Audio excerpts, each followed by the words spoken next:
नमस्कार विद्यार्थी मित्रांनो, परिवर्तन सरळ सेवा या आपल्या ऑनलाईन प्लॅटफॉर्मवर मी प्रफुल्ल कुमार तुम्हा सर्वांचं पुन्हा एकदा मनापासून स्वागत करतो। या ठिकाणी तुम्हाला थंबनेल कडे पाहिल्यानंतर एक गोष्ट क्लिअर झालेली असेल की आपण सरळ सेवेच्या संदर्भामध्ये बोलतो आणि सरळ सेवेचा संबंध आता एमपीएससी सोबत कशा पद्धतीने येणार आहे या सगळ्या संदर्भाने अनेक विद्यार्थी मित्रांच्या मनामध्ये आता कन्फ्युजन झालेलं आहे। आता आयोगाकडे एखादी परीक्षा पद्धत ज्यावेळेस वर्ग होते आणि एखाद्या परीक्षेचं आयोजन आयोग करतं त्यावेळेस काय बदल होतात आणि सरळ सेवेच्या माध्यमातून ज्यावेळेस परीक्षा होतात त्यावेळेस कोणकोणते बदल त्या ठिकाणी आपल्याला पाहायला मिळतात या सगळ्या संदर्भाने आपण एक शासकीय दस्तऐवज या ठिकाणी जे आरटीआयच्या माध्यमातून मिळालेलं उत्तर आहे त्याही सगळ्या संदर्भाने डिस्कशन करणार आहोत आणि येणाऱ्या काळातल्या ज्या काही परीक्षा आहे म्हणजे 2026 च्या ज्या परीक्षा आहे त्यातल्या कुठल्या परीक्षा एमपीएससी च्या माध्यमातून होणार आहे आणि कोणकोणत्या परीक्षा सरळ सेवेच्या माध्यमातून होणार आहे या सगळ्या गोष्टींचा उहापोह आपण या आजच्या सेशन मध्ये करणार आहोत। ही गोष्ट या ठिकाणी लक्षात घ्या।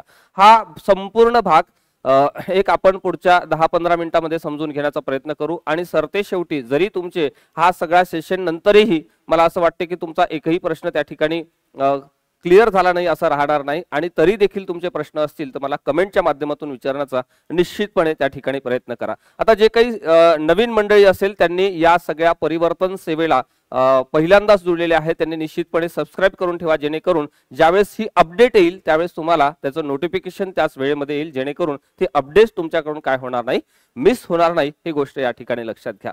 आता या सगळ्या संदर्भाने काही शासकीय दस्तऐवजांचा पुरावा आपल्याकडे आहे का? ज्यावेळेस आपण एखादी गोष्ट बोलतो त्यावेळेस त्या सगळ्या संदर्भाने निश्चितपणे पुरावा लागतो की एमपीएससी कडे कोणकोणत्या पदांच्या संदर्भामध्ये जाहिराती जे आहे ते महाराष्ट्र लोकसेवा आयोगाच्या माध्यमातून होणार आहे तो घटक पहिल्यांदा आपण या ठिकाणी समजून घेऊ। महाराष्ट्र लोकसेवा आयोगाच्या माध्यमातून ह्या सगळ्या परीक्षा होणार आहे अशा पद्धतीचा एक जीआर ज्याला आपण काय म्हणतो शासन निर्णय म्हणतो, ज्याला आपण काय म्हणतो शासन निर्णय म्हणतो। या सगळ्या शासन निर्णयावर देखील मागे एक व्हिडिओ मी तुम्हाला बनवलेला आहे तुमच्या माहितीसाठी आणि तो व्हिडिओ त्या ठिकाणी आपल्या परिवर्तन सरळ सेवा या चॅनलवर टाकलेला आहे, तुम्ही त्या ठिकाणी जाऊन निश्चितपणे पाहू शकता। आता हा जो शासन निर्णय आहे हा 18 जुलै 2024 चा आहे आणि त्या ठिकाणी सांगितलेला आहे की महाराष्ट्र शासनाच्या वेगवेगळ्या विभागातल्या गट ब अराजपत्रित आणि गट क अराजपत्रित त्यातही चालक हे पद वेगळून इतर सर्व पदांची भरती ही महाराष्ट्र लोकसेवा आयोगाच्या माध्यमातून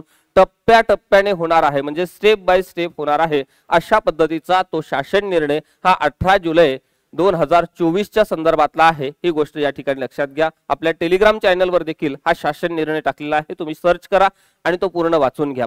सोबतच त्या शासन निर्णयाच्या माध्यमातून म्हणजे काय होणार आहे किंवा तो शासन निर्णय काय सांगतो आहे याचं सखोल विश्लेषण मी तुम्हाला व्हिडिओच्या माध्यमातून करून दिलेला आहे। तो व्हिडिओ परिवर्तन सरळ सेवा या आपल्या YouTube चॅनलवर टाकलेला आहे, ही गोष्ट लक्षात घ्या। आता हा शासन निर्णय घेतल्यानंतर बऱ्याचशा हालचाली त्या ठिकाणी झालेल्या आहे आणि सामान्य प्रशासन विभागाने देखील तशा पद्धतीची तयारी केलेली आहे।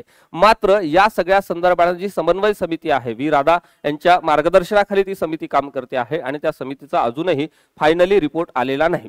आता ती जी प्रक्रिया आहे साधारण जानेवारी एंड पर्यंत ती साधारण प्रक्रिया कंप्लीट होईल आणि त्यानंतर स्टेप बाय स्टेप एक पदांचं ज्याला आपण काय म्हणतो वर्गीकरण आहे किंवा त्याला वर्ग करण्याची जी प्रोसेस आहे ती प्रोसेस त्या ठिकाणी 26 पासून चालू होणार आहे। इथे एका आरटीआयला आलेलं उत्तर तुम्हाला दिसत असेल की आता हे जे उत्तर आहे हे उत्तर काय आहे ते समजून घेऊ। तारीख आहे 30 ऑक्टोबर 2025 बरोबर आहे।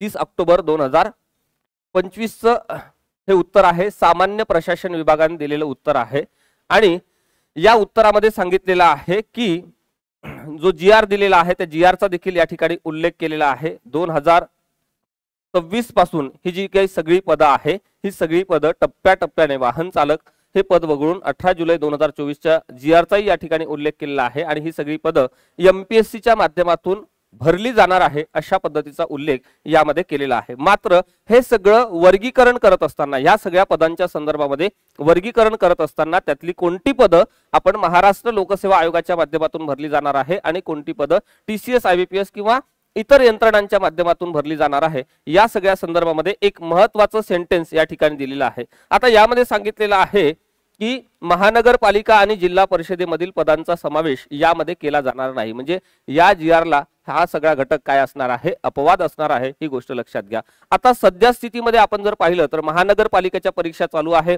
जिल्हा परिषदेच्या परीक्षा 2023 मध्ये पार पडलेल्या होत्या, बरोबर आहे. 24 पर्यंत त्याचे रिझल्ट आणि त्याला आपण काय म्हणू की वेटिंग लिस्ट वगैरे पार पडलेली होती. आता त्या ज्या परीक्षा आहे जिल्हा परिषदेच्या IBPS ने घेतलेल्या होत्या, काही महानगरपालिकेच्या परीक्षा TCS न आणि काही महानगरपालिकेच्या परीक्षा ह्या IBPS न देखील घेतलेल्या आहे.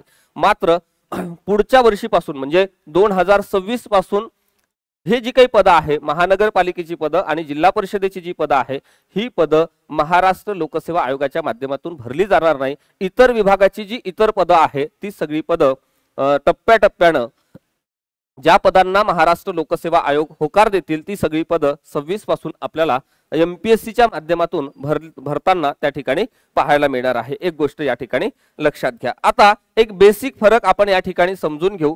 ज्यावेळेस ही जी सरळ सेवेची पदं असतात, कुठली पदं, आतापर्यंत सरळ सेवेची जी पदं आहे याचा इतिहास आपण जर पाहिला तर पूर्वी ही विभागीय मंडळांच्या माध्यमातून भरली जात होती. नंतरच्या कालखंडामध्ये ही जी परीक्षा आहे विभागीय मंडळांच्या माध्यमातून सुरुवातीला भरली जायची, लक्षात ठेवा. त्यानंतर झालं असं की या ठिकाणी विभागीय मंडळांच्या ठिकाणी जिल्हा निवड समिती आल्या. जिल्हा निवड समिती, या जिल्हा निवड समितीच्या माध्यमातून काही पदं भरल्या जात होती काही काळापर्यंत. नंतर असं झालं की आता हे विभागीय मंडळाच्या माध्यमातून ज्या परीक्षा झाल्या या सगळ्या परीक्षा ऑफलाईनच होत्या. ऑफलाईन होत्या म्हणजे पेपरवर झालेल्या होत्या. ठीक आहे. जिल्हा निवड मंडळांनी ज्या परीक्षा आतापर्यंत घेतलेल्या होत्या या सगळ्या परीक्षा देखील म्हणजे 2012-13 पर्यंतच्या सगळ्या परीक्षा जर आपण पाहिल्या तर या परीक्षा देखील ऑफलाईनच झाल्या म्हणजे पेपरवर झालेल्या आहे. त्यानंतर झालं असं की पुढच्या काळामध्ये गतिमानता आणण्यासाठी, लवकर निकाल लावण्यासाठी आणि एक त्याला आपण काय म्हणू की सुसूत्रता आणण्यासाठी आणि हे सगळं करत असताना विभागीय मंडळांच्या बाबतीमध्ये आणि जिल्हा निवड समित्यांच्या बाबतीमध्ये प्रशासकीय यंत्रणेला त्या ठिकाणी गुंतवून ठेवण्यापेक्षा एखाद्या प्रायव्हेट कंपनीला आपण टेंडर द्यायचं आणि ते काम करून घ्यायचं आणि त्या वेळेमध्ये प्रशासनाला अजून उत्तम काम करता येते असा एक महाराष्ट्र सरकारचा उद्देश होता. आणि पुढच्या काळामध्ये त्यांनी महापोर्टल आणलेलं होतं. यावर बऱ्याच विद्यार्थी मित्रांचे आक्षेप होते, काही ठिकाणी पेपर फुटले आणि त्या सगळ्या गोष्टींची चौकशी करून त्यामध्ये सुधारणा करण्यासाठी पुढच्या काळामध्ये महाराष्ट्र सरकारनं TCS आणि IBPSच्या कंपन्यांसोबत बदल केलेला, एक करार केलेला होता. ही गोष्ट लक्षात घ्या. आता हा करार काहींच्या बाबतीमध्ये संपत आहे लवकरच आणि काहींच्या बाबतीमध्ये आहे देखील. ठीक आहे. जोपर्यंत करार आहे तोपर्यंत त्या परीक्षा घेतल्या जाणार आहे. मात्र 18 जुलै 2024च्या GR नुसार आपण जर पाहिलं तर त्या ठिकाणी टप्प्याटप्प्याने परीक्षा तिकडे वर्ग होणार आहे म्हणजे महाराष्ट्र लोकसेवा आयोगाकडे वर्ग होणार आहे अशा पद्धतीची माहिती त्यामध्ये दिली. म्हणजे विभागीय मंडळांपासून TCS IBPS पर्यंतचा प्रवास आता आपण पाहिलेला होता.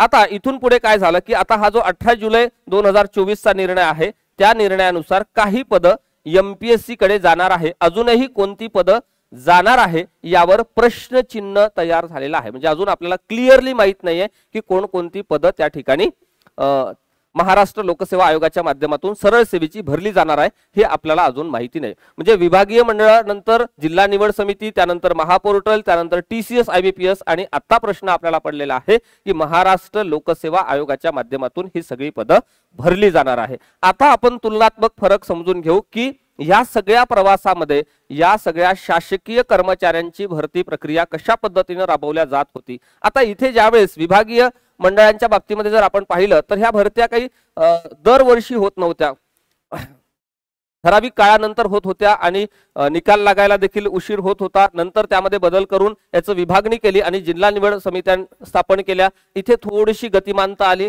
नंतरच्या कालखंडामध्ये महापोर्टलच्या माध्यमातून परीक्षा झाली. मात्र या ठिकाणी ट्रान्सपरन्सीची कुठेतरी कमतरता होती. काही ठिकाणी पेपर वेळेवर पोहोचले नाही, वेळेवर सुरू झाले नाही, काही ठिकाणी इलेक्ट्रिसिटी नव्हती, असे बरेचसे प्रश्न त्या ठिकाणी निर्माण झाले होते. म्हणून त्यामध्ये सुधारणा म्हणून TCS आणि IBPS ज्या सेंट्रलच्या परीक्षा देखील फार चांगल्या पद्धतीने कंडक्ट करतात अशा कंपन्यांना त्यांनी त्या ठिकाणी टेंडर दिलेलं होतं. त्यामध्ये देखील सुरुवातीच्या टप्प्यामध्ये बऱ्याचशा अडचणी येत होत्या आणि त्या अडचणी आता दूर केल्या गेल्या आणि सध्या स्थितीमध्ये ह्या सगळ्या कंपन्यांच्या माध्यमातून ह्या परीक्षांचं आयोजन महाराष्ट्र सरकार करते ही गोष्ट लक्षात घ्या. आणि मागच्या वर्षी म्हणजे 2024 मध्ये जुलैमध्ये निर्णय झाला की यातली काही पदं आता आपण काय करणार आहोत की महाराष्ट्र लोकसेवा आयोगाच्या माध्यमातून भरली जाणार आहे. आता ज्यावेळेस महाराष्ट्र लोकसेवा आयोगाकडे आपण जर आता पाहिलं तर महाराष्ट्र लोकसेवा आयोग आता तुम्हाला माहित आहे नागरी सेवेची परीक्षा घेते. आता सध्या स्थितीत आपण जर पाहिलं तर वेगवेगळ्या डिपार्टमेंटच्या, ज्याला आपण म्हणतो मर्यादित विभागीय परीक्षा, विभागीय परीक्षा याला आपण काय म्हणतो डिपार्टमेंटल परीक्षा म्हणतो, ही परीक्षा त्या ठिकाणी घेते. बरोबर आहे. त्यानंतर तुम्हाला माहित आहे की महाराष्ट्र लोकसेवा आयोग या ठिकाणी गट ब आणि गट क, ज्याला आपण संयुक्त पूर्व परीक्षा म्हणतो, बऱ्यापैकी विद्यार्थ्यांची आवडीची ही परीक्षा आता झालेली आहे अलीकडे. म्हणजे काय तर इंटरव्ह्यू नाही आहे आणि लगेच प्रिलिम्स दिली की मार्क कळतात, लगेच मेन्स दिली की मार्क कळतात आणि ऍव्हरेज आपल्याला कळून जाते की पोस्ट मिळणार आहे की नाही. ठीक आहे. आणि कमी पुस्तकामध्ये, कमी क्लासमध्ये, कमी कंटेंटमध्ये नोकरी मिळते, अशा पद्धतीनं कंबाईनचा एक वर्ग ह्या परीक्षेकडे पाहत असतो, तुम्हा सर्वांना माहिती आहे. ठीक आहे. आता ही कंबाईनची परीक्षा आणि सोबतच एक डायरेक्ट रिक्रुटमेंटची परीक्षा जी आहे, ज्याला आपण म्हणतो सरळ सेवा. आता एमपीएससी ची सरळ सेवा म्हणजे काय तर एक परीक्षा आणि त्या ठिकाणी मुलाखत असते. त्या ठिकाणी काय असते मुलाखत असते. जसं तुम्हाला माहित असेल की प्रशासकीय अधिकाऱ्यांच्या ज्या परीक्षा असतात, सहाय्यक प्रशासकीय अधिकारी, मुख्य प्रशासकीय अधिकारी, प्रशासकीय अधिकारी, ह्या ज्या पदांच्या भरती प्रक्रिया आहे ह्या या कॅटेगरीमध्ये राबवल्या जातात. आणि तुम्हाला माहित असेल की departmental ASO, departmental STI, departmental PSI हे या मर्यादित विभागीय परीक्षांच्या कॅटेगरीमध्ये येते. आणि नागरी सेवा ह्या 2023 पासून लागू झालेल्या आहे नवीन पॅटर्न मध्ये. तर यामध्ये सर्वांसाठी पूर्व परीक्षा म्हणजे क्लास 1 गॅजेटेड आणि क्लास 2 गॅजेटेड यांच्यासाठी संयुक्त अशा पद्धतीनं परीक्षेचं आयोजन पूर्व परीक्षेचं केलेलं आहे. आणि मुख्य परीक्षा या प्रत्येक ज्याला आपण काय म्हणतो डिपार्टमेंटच्या किंवा ब्रँचेसच्या ह्या वेगवेगळ्या आहेत. जसं की ऍग्रिकल्चरच्या मुख्य परीक्षा वेगळ्या होतात, फॉरेस्टच्या मुख्य परीक्षा वेगळ्या होत्या, सिव्हिल इंजिनिअरिंगच्या मुख्य परीक्षा वेगळ्या होतात. आणि ज्याला आपण कॉमन म्हणतो एनी ग्रॅज्युएशन, ज्याला आपण राज्यसेवा हा शब्दप्रयोग आतापर्यंत वापरत आलेलो आहोत, मात्र राज्यसेवेसाठी सुद्धा 2023 पासून 2025 पासून आता आपल्याला नागरी सेवा हाच शब्दप्रयोग वापरला जाणार आहे, ही गोष्ट या ठिकाणी लक्षात घ्या. आता ही जी कॅटेगरी झाली ही कॅटेगरी ज्याला आपण आता परंतु नागरी सेवा म्हणजे राज्यसेवा म्हणत होतो, आता तिला आपण नागरी सेवा म्हणतोय. म्हणजे नागरी सेवा, विभागीय मर्यादित परीक्षा, सरळ सेवा आणि संयुक्त गट ब आणि गट क परीक्षा अशा पद्धतीच्या परीक्षा आता सध्याच्या घडीला महाराष्ट्र लोकसेवा आयोग म्हणजे एमपीएससी कंडक्ट करत आहे, ही गोष्ट या ठिकाणी लक्षात घ्या. आता ह्या सगळ्या 4 कॅटेगरीज मध्ये जर आपल्याला नॉन गॅजेटेड ग्रुप बी आणि ग्रुप सी च्या संदर्भामध्ये विचार करायचा असेल तर एक तर गट ब गट क मध्ये आपल्याला त्या सगळ्या पदांना त्या ठिकाणी ऍड करावं लागेल, किंवा महाराष्ट्र लोकसेवा आयोग असं करेल की एक नवीन विंडो त्या ठिकाणी ओपन करेल आणि इथे सरळ सेवेचा अजून एखादा कॉलम त्या ठिकाणी काय करेल तयार करेल. आता या बाबतीमध्ये अजूनही माझ्याकडे किंवा तुमच्याकडे कोणाचकडे एक पर्टिक्युलर अशा पद्धतीचा थेट पुरावा अजून नाही आहे. म्हणजे त्या पद्धतीचं ज्याला आपण काय म्हणतो की शासन निर्णय अजून झालेला नाहीये की कोणकोणती पदं कशा माध्यमातून घेतली जाणार आहे आणि महाराष्ट्र लोकसेवा आयोगाने कोणकोणत्या पदांच्या बाबतीमध्ये क्लिअरली सांगितलेलं आहे, अजून क्लिअर झालेलं नाही. ज्यावेळेस हे क्लिअर होईल म्हणजे साधारण 1-2-2.5 महिन्यांचा कालावधी अजून किमान माझ्या मते तरी कमीत कमी लागू शकतो, ही गोष्ट या ठिकाणी लक्षात घ्या. कारण महाराष्ट्र लोकसेवा आयोगामध्ये आता अध्यक्ष आणि इतर सदस्य आणि कर्मचाऱ्यांचा सगळा स्टाफ जर आपण पाहिला तर तो तुलनेनं असलेल्या कामांच्या व्यापापेक्षा कमी आहे. पहिल्यांदा महाराष्ट्र सरकारला महाराष्ट्र लोकसेवा आयोगाला सक्षम बनवावं लागेल, म्हणजे कर्मचारी आणि अधिकाऱ्यांची भक्कम अशा पद्धतीने मोठी भरती त्या ठिकाणी करावी लागेल आणि वेगवेगळ्या ब्रँचेस करून वेगवेगळ्या विभागाला वेगवेगळे काम वाटून देऊन त्यानंतरच हा निर्णय त्या ठिकाणी घ्यावा लागणार आहे, ही गोष्ट या ठिकाणी लक्षात घ्या. असं न करता समजा निर्णय घेतला तर काय होणार आहे की ही भरती प्रक्रिया फक्त रेंगाळत जाणार आहे. तुम्हाला माहिती असेल की यावर्षी परीक्षा होते, पुढच्या वर्षी निकाल लागते, त्यानंतर कुठेतरी कोर्टात प्रकरण जाते, त्यानंतर मग कुठेतरी आपल्याला जॉईनिंग मिळते. म्हणजे तिथपर्यंतचा जो प्रवास आहे तो खूप त्याला आपण काय म्हणू की लेंदी अशा पद्धतीचा, लांबलेला अशा पद्धतीचा हा प्रवास कमी करणे हे महाराष्ट्र शासनापुढचं पहिल्यांदा समोरचं आव्हान आहे आणि महाराष्ट्र लोकसेवा आयोगाच्या समोरचं देखील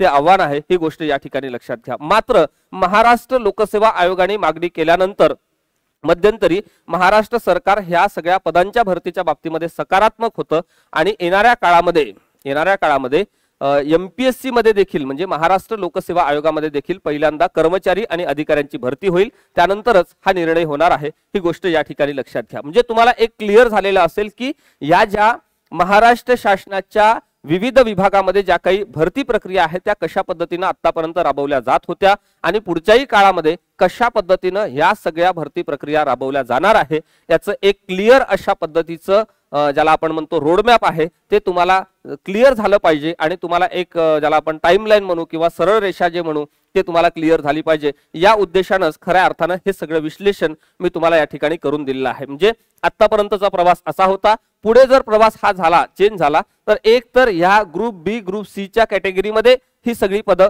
ऍड होऊ शकतात, म्हणजे प्रिलिम्स कॉमन आणि मुख्य परीक्षा वेगवेगळ्या, किंवा या सगळ्यांसाठी एक कॉमन परीक्षा म्हणजे एकच परीक्षा होणार आहे, 30 प्रिलिम्स आणि 30 मेन्स एकच परीक्षा होणार आहे. आणि काही पदांच्या बाबतीमध्ये जसं की स्टेनो असेल, ज्या पदांना स्किल टेस्ट आहे त्या पदांसाठी स्किल टेस्टची वेगळी परीक्षा होऊ शकते. अशा पद्धतीची एक वेगळी कॅटेगरी देखील महाराष्ट्र लोकसेवा आयोग त्या ठिकाणी ओपन करू शकते. आता हा संपूर्ण निर्णय हा स्वायत्त असलेल्या आपल्या महाराष्ट्र लोकसेवा आयोगाचा आहे, ही गोष्ट या ठिकाणी लक्षात घ्या. म्हणजे मी तुम्हाला आतापर्यंत कार्यप्रणाली महाराष्ट्र लोकसेवा आयोगाची कशा पद्धतीने परीक्षेच्या बाबतीमध्ये चालू आहे किंवा चालू असते हे तुम्हाला सांगितलं आणि भविष्यामध्ये जर कॅटेगरी ओपन करायची असेल तर तोही अधिकार महाराष्ट्र लोकसेवा आयोगाला आहे. तो कशा पद्धतीने ओपन होईल हेही या ठिकाणी मी तुम्हाला सांगितलेलं आहे, ही गोष्ट लक्षात घ्या. आता एक महत्वाची गोष्ट आपल्याला अशी असते की सरळ सेवेचे निकाल, सरळ सेवेची जाहिरात आणि निकालाचं अंतर जर पाहिलं तर अतिशय ज्याला आपण म्हणतो की ड्युरेशन फार कमी, म्हणजे आता जाहिरात आली तर एखाद्या महिन्यानंतर परीक्षा होऊ शकते तुम्हाला माहित आहे, आणि 1 ते 2 महिन्यात परीक्षा होते आणि त्या ठिकाणाहून 1 ते 2 महिन्यामध्ये निकाल देखील लागतात, जॉईनिंग देखील मिळतात.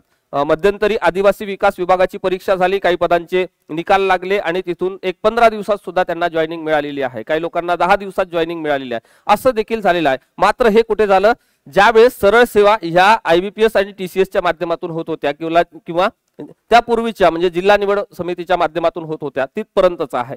समजा या सगळ्या परीक्षा कुठे गेल्या, महाराष्ट्र लोकसेवा आयोगाकडे गेल्या, तर तुलनेनं थोडंसं त्याला आपण काय म्हणू की वेळ हा तुलनेनं लागू शकतो, म्हणजे 2 महिन्याच्या ठिकाणी 4 महिने 6 महिने देखील लागू शकतो, ही गोष्ट या ठिकाणी लक्षात घ्या. मात्र ज्याला आपण काय म्हणू पॉझिटिव्ह गोष्ट म्हणू म्हणजे सकारात्मक गोष्ट काय होणार आहे की ह्या सगळ्या परीक्षा ज्यावेळेस विभागीय मंडळाच्या माध्यमातून, जिल्हा निवड मंडळाच्या माध्यमातून, महापोर्टलच्या माध्यमातून, TCS आणि IBPS च्या माध्यमातून ज्यावेळेस त्या काळामध्ये होत होत्या त्यावेळेस तिथं अनेक विद्यार्थी मित्रांचे प्रश्न उपस्थित झालेले होते. मात्र महाराष्ट्र लोकसेवा आयोगावर स्पर्धा परीक्षेचा अभ्यास करणारा महाराष्ट्रातल्या तमाम विद्यार्थी मित्रांचा प्रचंड अशा पद्धतीचा विश्वास आहे. महाराष्ट्र लोकसेवा आयोगाबद्दल विद्यार्थी मित्रांचं सकारात्मक मत आहे की हे आयोग देशातलं 1 नंबरचं आयोग आहे की जे अतिशय पारदर्शक अशा पद्धतीने काम करतं, अशा पद्धतीचा विश्वास असल्यामुळे महाराष्ट्र लोकसेवा आयोगाच्या माध्यमातून येणाऱ्या काळातल्या परीक्षा 2026 पासूनच्या परीक्षा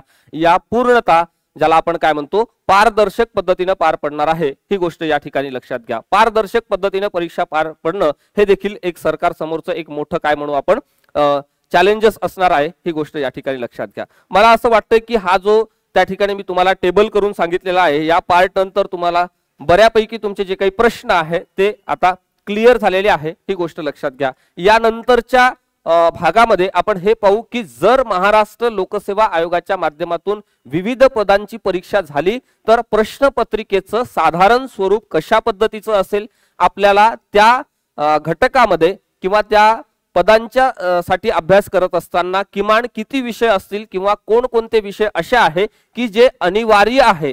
परीक्षा कोणीही घेऊ द्या, परीक्षा परिषद घेऊ द्या, परीक्षा विभागीय मंडळाच्या माध्यमातून होऊ द्या, परीक्षा जिल्हा निवड समितीच्या माध्यमातून होऊ द्या, महापोर्टलच्या माध्यमातून होऊ द्या, TCS IBPS च्या कंपनीच्या माध्यमातून होऊ द्या किंवा महाराष्ट्र लोकसेवा आयोगाच्या माध्यमातून होऊ द्या, काही विषयांना बाजूला करून अजिबात चालणार नाही. असे विषय कोणते आहे म्हणजे जरी परीक्षा योजना आलेली नसली किंवा अजून निर्णय झालेला नसला तरी मात्र हा होऊ घातलेला निर्णय जो आहे, होणारा जो निर्णय आहे त्यासाठी आपल्याला आजपासून जर तयारी करायची असेल तर कोणकोणत्या विषयांची तयारी आपण केली गेली पाहिजे या सगळ्या संदर्भानं मी पुढच्या म्हणजे भाग 2 मध्ये बोलणार आहे, ही गोष्ट या ठिकाणी लक्षात घ्या. आजच्या भागामध्ये मी इथेच थांबण्याचा प्रयत्न करतो. लवकरच भेटू भाग 2 मध्ये, भाग 2 मध्ये. तोपर्यंत तुम्हा सर्वांना खूप खूप शुभेच्छा. All the best.